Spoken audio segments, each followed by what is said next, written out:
Gwadar itself एक बहुत अच्छी पोजीशन पे है। मेगा प्रोजेक्ट है, इंटरनेशनल एयरपोर्ट जो ग्वादर का है 4,300 एकड़ के ऊपर बन रहा है। ग्वादर से काशगर तक या चाइना बॉर्डर तक जो है वो इंफ्रास्ट्रक्चर है वो कंप्लीट होने जा रहा है। मेरी नज़र में जो गुजरी हैं उनके पास एनओसी मौजूद है, लैंड मौजूद है। ग्वादर का फ्यूचर बहुत अच्छा है। इंशाल्लाह आने वाले 2-3 साल में मैं समझता हूँ जो वहाँ पे जिसने इन्वेस्ट किया है उसको लॉस नहीं होगा इंशाल्लाह। ग्वादर को गेम चेंजर कहा जाता है, क्या वाकई ग्वादर गेम चेंजर है? जी, इसमें कोई शक नहीं है, ग्वादर वाकई गेम चेंजर है। एक बहुत बड़ा पोर्ट सिटी बनने जा रहा है। हमने ज़िंदगी में सुनते रहे हैं कि कराची एक ही पोर्ट सिटी था, पोर्ट तो खैर 2 हैं वहाँ पे, तो ये तो इंटरनेशनल पोर्ट जो बन रही है और फ्री पोर्ट साथ साथ बन रही है, और फिर ये डीप सी पोर्ट है। ग्वादर जो कि एक बड़ा प्रोजेक्ट है, आप एक कोई छोटा प्रोजेक्ट ले लें, कोई घर बनाना शुरू कर दें, कोई रोड बनाना शुरू कर दें, उसमें भी टाइम लगता है। ग्वादर एक शुरू से पूरा एक इंफ्रास्ट्रक्चर बन रहा है जिसको सेंट्रल एशिया के जितने ममालिक हैं उनके साथ मुंसलिक किया जा रहा है। तो जो रेट्स 2015 में थे वो आज नहीं है। जो रेट्स जो 2019-20 में थे, एक दफ़ा इसमें जो बूम आया 2017-18 में, तो एक ख्याल था लोगों का कि अब वहाँ पे जो है वो मतलब प्रॉपर्टी की पोजीशन ऐसे ही चलती रहेगी।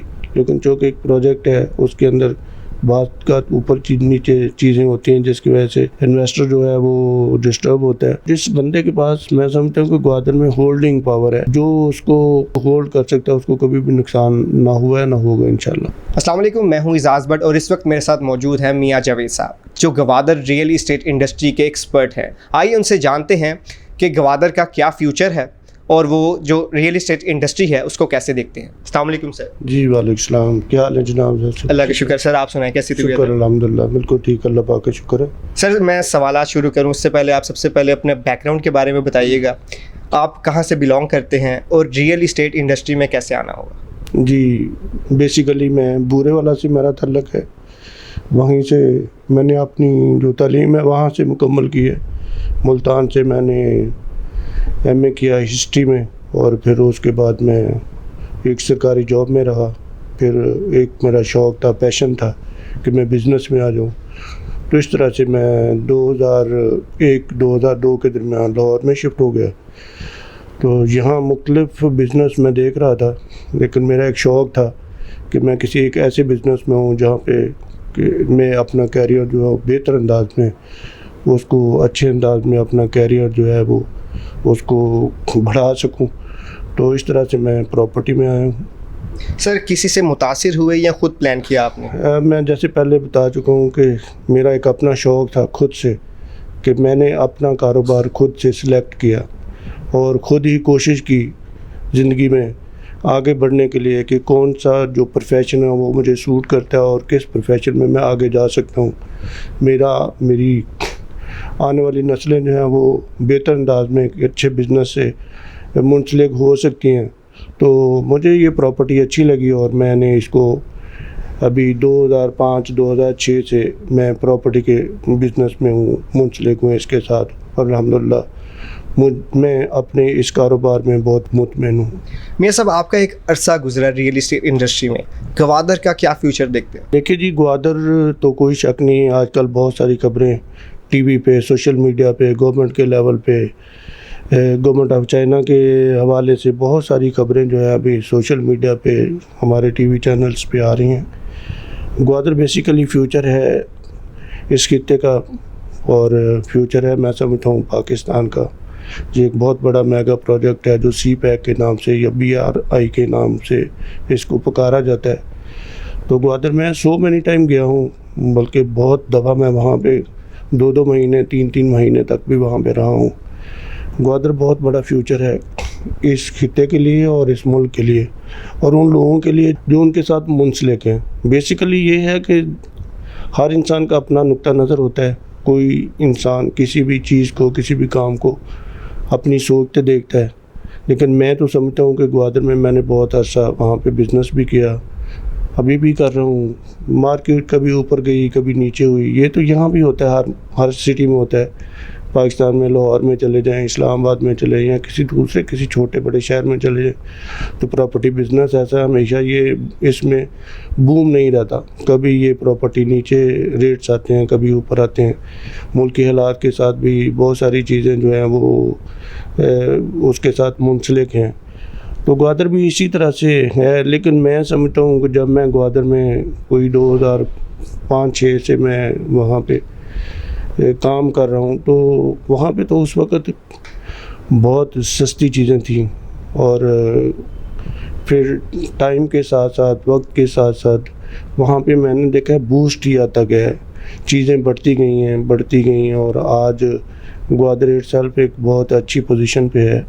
और आइंदा इंशाल्लाह मुझे लगता है जो चीज़ें नज़र आ रही हैं, ग्वादर इंटरनेशनल एयरपोर्ट जिस तरह से है, वो खबरें ये हैं कि सितंबर में बाकायदा से ऑपरेशनल हो जाएगा, और ये एक बहुत बड़ा मेगा प्रोजेक्ट है। इंटरनेशनल एयरपोर्ट जो ग्वादर का है 4,300 एकड़ के ऊपर बन रहा है।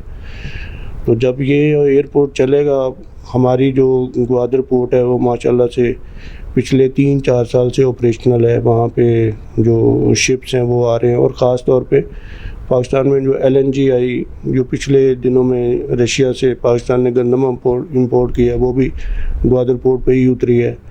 इसी तरह से फर्टिलाइज़र है, और अफ़गानिस्तान के लिए कुछ जो चीज़ें आई हैं, तो वहाँ ग्वादर पोर्ट बाकायदा से ऑपरेशनल है, और वहाँ पे बहुत सारा इंफ्रास्ट्रक्चर जो कंप्लीट हो चुका है। रोड नेटवर्क बन गया है, बिजली के ऊपर काम हुआ, फिर उसके बाद पानी के ऊपर गवर्नमेंट ने बहुत सारा काम किया। मतलब 3-4 डैम हैं, जो मतलब सवा डैम है। पहले एक ही डैम हुआ करता था जो शायद 1995 में बना था।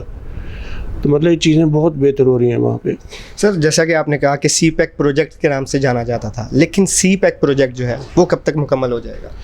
देखिए, CPEC जो प्रोजेक्ट है, इसकी कंप्लीशन तो देखें, ये कोई भी काम जो है, ये जो मेगा प्रोजेक्ट्स होते हैं, ये इसकी कंप्लीशन की डेट तो नहीं दे सकते, लेकिन इसमें बेहतरी आ रही है। जो 2015 में जो पोजीशन थी, 2020 में वो उससे बहुत बेहतर थी, और आज 2023 में और उससे ज़्यादा बेहतर है। बहुत सारे काम हुए हैं वहाँ पे, जैसे मैंने पहले कहा कि ग्वादर की हद तक वहाँ पे बहुत सारे प्रोजेक्ट हैं जो नियर टू कंप्लीशन है, कुछ मुकम्मल हो चुके हैं। जैसे पोर्ट के हवाले से अगर मैं बात करूं, तो हमारी पोर्ट की 3 बर्तें जो वो कंप्लीट हैं, और इसी तरह से एक्सप्रेस वे एक बहुत अच्छी सड़क थी जो 19 किलोमीटर की, तो जो ग्वादर पोर्ट से लेके कोस्टल हाईवे को जो मुंसलिक कर रही है, वो ऑपरेशनल हो चुकी है। इसी तरह से ये जो है ग्वादर से काशगर तक या चाइना बॉर्डर तक जो है, वो रोड वर्क जो है वो ऑलमोस्ट जो इंफ्रास्ट्रक्चर है वो कंप्लीट होने जा रहा है। कुछ जगह पे ऐसी हैं जहाँ पे अभी काम हो रहा है, लेकिन ये है कि ऐसा नहीं है कि वहाँ से कोई गाड़ी अगर निकले तो वो ग्वादर तक उसके लिए पहुँचना मुश्किल नहीं है, वो पहुँच सकती है। तो मतलब ये CPEC के और कई सारे ममालिक हैं जिनके साथ ये मुंसलिक हो रहा है। तो गवर्नमेंट ऑफ पाकिस्तान उसके साथ लगी हुई है, गवर्नमेंट ऑफ चाइना जो है वो भी उसके साथ बहुत सारे जो एग्रीमेंट्स हैं वो होने जा रहे हैं और हो रहे हैं। तो इस तरह से ग्वादर अल्हम्दुलिल्लाह डे बाय डे जो है वो बेहतरी की तरफ जा रहा है। सर, आपने तकरीबन पूरे पाकिस्तान में काम किया हुआ है माशाल्लाह से। ग्वादर की जो प्राइजेस हैं उसका डिफरेंस क्या है कंपेयर टू अदर सोसाइटीज़? देखिए जी, अगर हम कंपेयर करें रेट्स के हवाले से, तो देखें ये जो पाकिस्तान के दूसरे सिटी हैं, जैसे पंजाब में लाहौर है, फैसलाबाद है, इस्लामाबाद है, तो ये सारे जो है इस्टेब्लिश सिटी हैं, बड़े पुराने, मतलब पाकिस्तान बनने से पहले के ये शहर हैं। है तो ग्वादर भी पहले से ही, लेकिन वो एक छोटी बस्ती थी, एक मतलब यहाँ पे माहीगीर थे और मछली का ही सिर्फ काम होता था शायद। तो ग्वादर पे तो अभी 2000 से या 1995 से मैं कह लूँ कि इब्तिदा में वहाँ पे काम होना शुरू है। तो वहाँ पे प्राइसेस के हवाले से मैं समझता हूँ कि वो अभी भी बहुत, उसकी प्राइसेस जो हैं वो सस्ती हैं। अभी भी उसमें जो चीज़ें हैं उसमें अभी भी बहुत सारे चांसेस हैं ऊपर जाने के, और जिस तरह से ग्वादर में तरक्की होगी, डेवलपमेंट होगी, वहाँ पे इंडस्ट्री जाएगी, तो दूसरे सिटीज़ की तरह उसका रेट भी ऊपर जाता जाएगा। तो अभी बहरहाल मैं समझता हूँ कि वहाँ पे बहुत सारी प्राइसेस जो हैं वो बहुत ही मुनासिब रेट्स पे। ये सब क्या अब ग्वादर में इन्वेस्ट करने का सही टाइम है? देखिए जी, सही टाइम तो हमेशा तब होता है जब मार्केट स्लो हो और चीज़ें जो हैं वो हर बिजनेसमैन, हर इन्वेस्टर जो है वो समझता होता है कि जहाँ पे कोई चीज़ सस्ती मिल रही हो, जहाँ पे चीज़ की कोई वैल्यू हो और असेसमेंट हर इंसान की अपनी होती है। तो उस हवाले से मैं तो समझता हूँ कि अभी भी ग्वादर में ये राइट टाइम है इन्वेस्टमेंट करने का। गवादर को गेम चेंजर कहा जाता है, क्या वाकई गवादर गेम चेंजर है? जी, इसमें कोई शक नहीं है कि ग्वादर वाकई गेम चेंजर है। एक बहुत बड़ा पोर्ट सिटी बनने जा रहा है। हमेशा जो पोर्ट सिटी होते हैं, जैसे हमने ज़िंदगी में सुनते रहे हैं कि कराची हमारे एक ही पोर्ट थी या एक ही पोर्ट सिटी था। पोर्ट तो खैर 2 हैं वहाँ पे। तो कराची हमने यही सुनते रहे हैं कि वो 70% जो है पाकिस्तान की जो इकॉनमी है वहाँ से जो इनकम वो जनरेट करता है। तो ये तो इंटरनेशनल पोर्ट जो बन रही है और फ्री पोर्ट साथ साथ बन रही है, और फिर ये डीप सी पोर्ट है। तो डेफिनेटली इसमें तो कोई शक ही नहीं है कि ये बहुत बेहतरीन मतलब कि सिटी बनने जा रहा है। ये सब गवादर में काफ़ी दफ़ा ऐसा हुआ कि बूस्ट आया, लोगों ने काफ़ी इन्वेस्ट किया लेकिन उनको नुकसान हुआ। क्या इस दफ़ा उनको नुकसान तो नहीं होगा, कोई ख़तरा तो नहीं है इन्वेस्ट करने के लिए? लेकिन जी मैं ये समझता हूँ कि ये जो नफ़ा नुकसान है ये हर इंसान की ज़िंदगी में होते रहते हैं और हर कारोबार में होते हैं। लेकिन मेरा नहीं ख्याल कि अगर कोई आप कहीं भी इन्वेस्टमेंट कर लें, लाहौर में कर लें, इस्लामाबाद में कर लें, कहीं भी अगर आप बगैर सोचे समझे इन्वेस्टमेंट करेंगे तो डेफिनेटली नुकसान के चांसेस होते हैं। लेकिन अगर आप कहीं राइट डिसीजन लेंगे और अच्छी जगह पे अच्छी एरियाज़ में इन्वेस्ट करेंगे तो कभी नुकसान नहीं होता। डिले होती है। ग्वादर चौक एक बड़ा प्रोजेक्ट है। आप कोई छोटा प्रोजेक्ट ले लें, कोई घर बनाना शुरू कर दें, कोई रोड बनाना शुरू कर दें, उसमें भी टाइम लगता है। तो ग्वादर एक शुरू से पूरा एक इंफ्रास्ट्रक्चर बन रहा है जिसको पूरी बाकी दूसरे सेंट्रल एशिया के जितने ममालिक हैं उनके साथ मुंसलिक किया जा रहा है। तो उसमें जो टाइम है उसकी वजह से कभी कभार ऐसा हुआ है कि वो रेट्स नीचे गए हैं। लेकिन ये मैं नहीं समझता कि मसलन मैं इसको यूँ क्लैरिफाई कर सकता हूँ तो जो रेट्स 2015 में थे वो आज नहीं है, या जो रेट्स जो 2019-20 में थे, एक दफ़ा इसमें जो बूम आया 2017-18 में, मतलब बहुत बड़ा एक मतलब कि काम हुआ रियल स्टेट में ख़ास तौर पे। तो एक ख्याल था लोगों का कि यहाँ वहाँ पे जो है वो मतलब प्रॉपर्टी की पोजीशन ऐसे ही चलती रहेगी।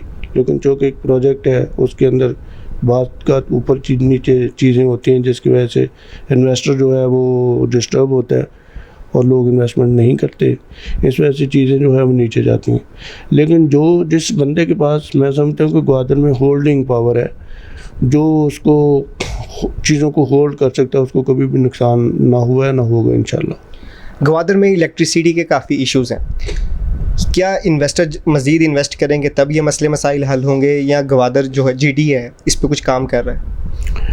लेकिन ग्वादर के ऊपर गवर्नमेंट ऑफ बलूचिस्तान खुद से काम कर रही है और गवर्नमेंट ऑफ पाकिस्तान ने ईरान के साथ एक मादा किया था 100 मेगावाट बिजली का। जो वो बिजली 100 मेगावाट थी ईरान से, वो इस साल के मार्च के महीने में वो बाकायदा से ऑपरेशनल हो चुकी है। और फिर यह है कि जब मैं कभी पहले गया था तो वो वहाँ पे एक ही ग्रिड स्टेशन हुआ करता था। अब इस वक्त जो ग्वादर का जीडा है, ग्वादर इंडस्ट्रियल स्टेट है, वहाँ पे एक ग्रिड स्टेशन है। फिर वहाँ पे ग्वादर में इटसेल्फ शायद 2 नए जो है वो ग्रिड स्टेशन बने हैं। फिर इसकी जो तहसील जिमनी है वहाँ पे ग्रिड स्टेशन बना है। और फिर इसको ईरान के बॉर्डर से जो 132 kV है जो है वो जो ट्रांसमिशन लाइन आ रही है उसके साथ मुंसलिक कर दिया गया। अब इशू हैं बिजली के वहाँ पे, उसमें कोई फ़नी ख़राबी हो सकती है क्योंकि ग्वादर में सिर्फ बिजली ईरान से ही आती है। ग्वादर अभी तक जो नेशनल ग्रिड है उसके साथ मुंसलिक नहीं है। तो एक ही साइड से जब आपको जो है वो एनर्जी मिल रही हो तो कहीं भी कोई फॉल्ट होता है तो उसकी वजह से ब्रेक डाउन हो जाता है। तो उस वजह से वहाँ पे इश्यूज़ हैं, बल्कि काफ़ी ज़्यादा इश्यूज़ हैं, लेकिन वक्त के साथ साथ इंशाल्लाह वो भी ठीक हो जाएंगे, उम्मीद है। रियल इस्टेट इंडस्ट्री का मुल्क की मईशत में कितना किरदार? देखिए जी, किसी भी मुल्क की जो रियल इस्टेट इंडस्ट्री है उसका तो इसमें तो कोई दूसरी राय नहीं है कि बहुत बड़ा किरदार है। और इसी तरह ग्वादर में भी रियल इस्टेट एजेंट है जो वहाँ पे लोगों को लेके गया, इन्वेस्टर को लेके गया और अभी भी लेके जाने की कोशिश कर रहे हैं। आखिरी में मैं आपसे जो मेरा सवाल है वो ये होगा, जो व्यूअर्स हैं जो हमें देख रहे हैं इस वक्त, जो ओवरसीज़ पाकिस्तानी हैं, वो ट्रस्ट नहीं करते कि हम इन्वेस्ट कर लें वहाँ पे, मतलब काफ़ी बूस्ट आता है, एकदम पीछे चले जाता है। काफ़ी फेक सोसाइटीज़ हैं, काफ़ी जीडीए से अप्रूव सोसाइटीज़ नहीं है, लेकिन वो बनी हुई हैं वहाँ पे। तो लोग कहाँ पे इन्वेस्ट करें? देखिए जी, वहाँ पे जो फेक सोसाइटी, मैं नहीं समझता कि ग्वादर में कोई फेक सोसाइटी हो। वहाँ पे जितनी भी सोसाइटी हैं जो मेरी नज़र में जो गुजरी हैं, उनके पास एनओसी मौजूद है, लैंड मौजूद है। सिर्फ ग्वादर की मार्केट के स्लो होने की वजह से वहाँ पे इश्यूज आते हैं। लोगों के बहुत सारी सोसाइटी हैं जिनके भी मुनासिब नहीं होगा कि मैं अपने मतलब कि इस इंटरव्यू में उनका नाम लूँ, और जिनका नाम नहीं लूँगा उनके साथ ज़्यादती हो जाएगी। लेकिन जितने भी लोगों के पास वहाँ पे एनओसी हैं, उनके पास लैंड मौजूद है। कुछ लोगों ने वहाँ पे डेवलपमेंट भी किया है, कुछ लोगों ने वहाँ पे अपने प्लॉट सेल भी किए हैं। तो मैं शायद अपने इंटरव्यू में पहले भी कह चुका हूँ कि जो लोग होल्डिंग पावर रखते हैं, तो ग्वादर का फ्यूचर बहुत अच्छा है। इंशाल्लाह आने वाले 2-3 साल में मैं समझता हूँ कि ये बहुत अच्छे बेनिफिट में रहेंगे लोग। जो वहाँ पे जिसने इन्वेस्ट किया है उसको लॉस नहीं होगा इंशाल्लाह।